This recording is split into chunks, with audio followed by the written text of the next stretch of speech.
Hi అండి, అందరూ ఎలా ఉన్నారు? Welcome back to my channel Akram blogs. ఇవాళ మన ఛానల్లో ఒక మంచి స్నాక్ రెసిపీతో అయితే మీ ముందుకు వచ్చేసానండి. పిల్లలు స్కూల్ నుంచి రాగానే ఇలా ఒకసారి స్నాక్స్ చేసి పెట్టండి. బయట ఫుడ్ జోలికి అస్సలు వెళ్ళరు, అంత బాగుంటుంది. చూస్తున్నారు కదా, చూస్తుంటే నోరూరిపోతుంది. మరి ఇంకెందుకు ఆలస్యం, పూర్తి రెసిపీలోకి అయితే వెళ్ళిపోదాం.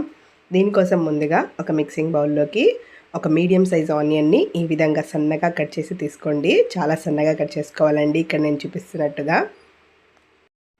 మనం చేయబోయే ఈ రెసిపీకి ఆనియన్ అనేది ఇలా సన్నగా తరుక్కుంటేనే బాగుంటుందండి.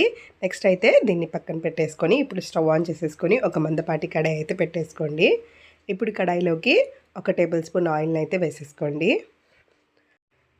ఆయిల్ కొద్దిగా వేడైన తర్వాత మనం ముందుగా కట్ చేసి పెట్టుకున్న ఉల్లిపాయ తరుగుని ఇందులో వేసేసుకోండి. ఆ తర్వాత ఒక పచ్చిమిర్చిని ఈ విధంగా సన్నగా చక్రాల్లాగా కట్ చేసేసుకొని వేసేసుకోండి. ఇప్పుడు వీటిని కొద్దిగా ట్రాన్స్పరెంట్ అయ్యేంత వరకు వేయించేసుకోవాలండి. మరీ ఎక్కువగా గోల్డెన్ కలర్ వచ్చేయాల్సిన అవసరం లేదు, కొద్దిగా ఇలా ట్రాన్స్పరెంట్ అయితే సరిపోతుంది. చూసారు కదా, ఇలా ట్రాన్స్పరెంట్గా వచ్చిన తర్వాత ఇప్పుడు ఇందులోకి 1/2 టీ స్పూన్ అల్లం వెల్లుల్లి పేస్ట్ని అయితే వేసుకోండి. ఇలా అల్లం వెల్లుల్లి పేస్ట్ని వేసుకున్న తర్వాత పచ్చివాసన పోయేంత వరకు వేయించేసుకోవాలి.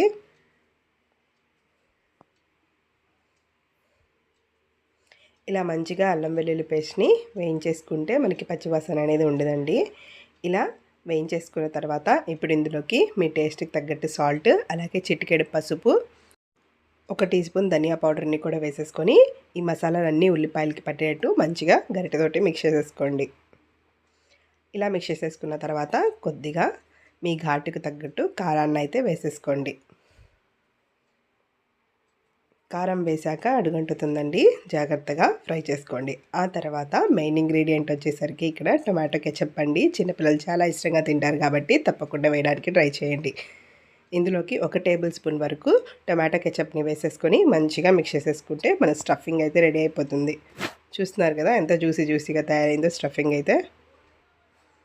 ఇప్పుడు దీన్ని పక్కన పెట్టేసుకొని నెక్స్ట్ ఒక మిక్సింగ్ బౌల్ తీసేసుకొని దాంట్లోకి 2 కోడిగుడ్లని పగలగొట్టి తీసేసుకోండి.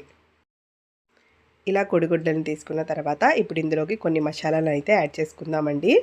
ముందుగా మీ టేస్ట్కి తగ్గట్టు సాల్ట్, అలాగే 1 టీ స్పూన్ చిల్లీ ఫ్లేక్స్ని కూడా యాడ్ చేసుకోండి. ఆ తర్వాత చిటికెడు పసుపు, అలాగే కొంచెం కారాన్ని కూడా యాడ్ చేసుకోండి. ఇప్పుడు ఇందులోకి సన్నగా తరుక్కున్న కొత్తిమీర అయినా పర్లేదు, లేకపోతే కరివేపాకైనా పర్లేదు, ఏదైనా తీసేసుకొని ఈ విధంగా మంచిగా మిక్స్ చేసేసుకోండి. మనం వేసుకున్న మసాలాలన్నీ కూడా ఎగ్ అయితే మంచిగా పట్టాలి. ఈ విధంగా మంచిగా మిక్స్ చేసేసుకున్న తర్వాత ఈ మిశ్రమాన్ని పక్కన పెట్టేసుకోండి. నెక్స్ట్ అయితే ఇప్పుడు ఒక ప్లేట్లోకి నేను ఇక్కడ 4 బ్రెడ్ స్లైసెస్ని అయితే తీసేసుకున్నానండి. మీరు ఎన్ని కావాలనుకుంటే అన్ని తీసేసుకోవచ్చు. ఇప్పుడు ఇలాంటి ఒక స్టీల్ మూత ఉంటుంది కదా, దాని సహాయంతో అయితే రౌండ్గా ఈ బ్రెడ్ని అయితే కట్ చేసేసుకోవాలి. చూస్తున్నారు కదా, ఈ విధంగా రౌండ్గా కట్ చేసేసుకున్నాను. ఇదే విధంగా మనం తీసుకున్న బ్రెడ్స్ అన్నిటిని కూడా రౌండ్గా కట్ చేసేసుకోవాలి. ఇలా కట్ చేసేసుకున్న బ్రెడ్స్ అన్నిటిని కూడా ఒక ప్లేట్లో పెట్టేసుకొని మనం ముందుగా చేసుకున్న ఆనియన్ స్టఫింగ్ని ఇందులో అయితే స్టఫ్ చేసేసుకోవాలి. ఈ విధంగా మంచిగా స్ప్రెడ్ చేసేసుకోండి బ్రెడ్ మొత్తం కూడా. ఇలా బ్రెడ్ మొత్తానికి కూడా ఆనియన్ని స్ప్రెడ్ చేసేసుకున్న తర్వాత ఇప్పుడు పైన మరొక బ్రెడ్ పెట్టేసుకొని ప్రెస్ చేసేసుకోండి. ఇదే విధంగా ఇంకో బ్రెడ్ మీద కూడా నేను ఆనియన్ మిశ్రమాన్ని అయితే స్టఫ్ చేసేసుకొని మరొక బ్రెడ్ని అయితే పెట్టేసుకున్నాను. ఇలా పెట్టేసుకొని పక్కన పెట్టేసుకోండి. నెక్స్ట్ అయితే స్టవ్ ఆన్ చేసేసుకొని ఒక ప్యాన్ పెట్టేసుకోండి. నెక్స్ట్ ఈ ప్యాన్లోకి 3 to 4 టేబుల్ స్పూన్ ఆయిల్ని అయితే తీసేసుకోండి. నేను ఇక్కడ 3 టేబుల్ స్పూన్ దాకా ఆయిల్ని అయితే తీసేసుకున్నాను. ఇలా ఆయిల్ని వేసేసుకున్న తర్వాత కొద్దిగా వేడవ్వనివ్వండి.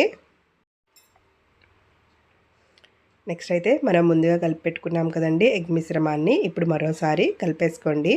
ఇలా కలిపేసుకొని మనం ముందుగా ఆనియన్ మసాలాతో స్టఫ్ చేసుకున్న బ్రెడ్స్ ఉన్నాయి కదండి, వాటిని అయితే మరోసారి బయటికి రాకుండా ప్రెస్ చేసేసుకోండి. ఇలా ప్రెస్ చేసేసుకున్న తర్వాత మనం కలిపి పెట్టుకున్న ఎగ్ మిశ్రమంలో వీటిని అయితే డిప్ చేసేసుకోవాలి. ఇక్కడ చూపిస్తున్నట్టుగా 2 సైడ్స్ కూడా మంచిగా డిప్ చేసేసుకోవాలండి. ఆ బ్రెడ్ అనేది మనం చేసుకున్న ఎగ్ మిశ్రమాన్ని పీల్చేసుకుంటుంది. అలా అయితే పీల్చేసుకోవాలి. చూస్తున్నారు కదా, ఈ విధంగా డిప్ చేసేసుకున్న తర్వాత ఇప్పుడు మనం ముందుగా ఆయిల్ వేసి పెట్టుకున్నాం కదండి ప్యాన్, దాంట్లోకి అయితే వేసేసుకోండి. ఇదే విధంగా రెండో బ్రెడ్ని కూడా నేను ఎగ్ మిశ్రమంలో డిప్ చేసేసుకొని వేసేసుకున్నానండి. ఆయిల్ కొద్దిగా వేడిగా ఉంది కాబట్టి పైన పడే ఛాన్స్ ఉంది. సో మెల్లగా వేసుకోండి. ఇలా ఒక సైడ్ మంచిగా కాలిన తర్వాత రెండో సైడ్కి ఫ్లిప్ చేసేసుకోవాలి. చూస్తున్నారు కదా, ఈ విధంగా మంచిగా ఫ్లిప్ చేసేసుకోండి. ఇలా ఫ్లిప్ చేసేసుకొని 2 సైడ్స్ కూడా మంచి రంగు వచ్చేంత వరకు, గోల్డెన్ కలర్ వచ్చేంత వరకు వేయించేసుకోవాలి.